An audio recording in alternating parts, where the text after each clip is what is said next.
سامحيني يا ماما، انا مش عارفه انا عملت كده ازاي. انت زعلانه مني؟ ما تزعليش مني ماما، ما تزعليش مني. انا مش عارفه انا ازاي عملت كده، وقلبي طوعني ان انا اعمل فيكي حاجه زي دي.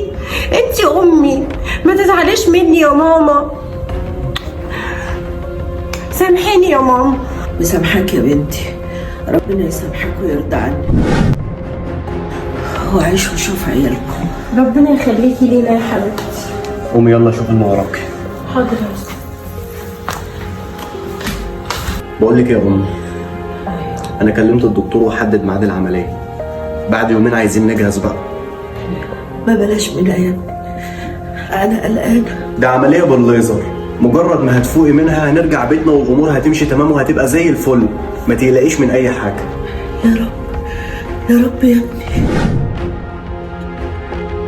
مصطفى، هو ليه الدكتور بايت ماما في المستشفى؟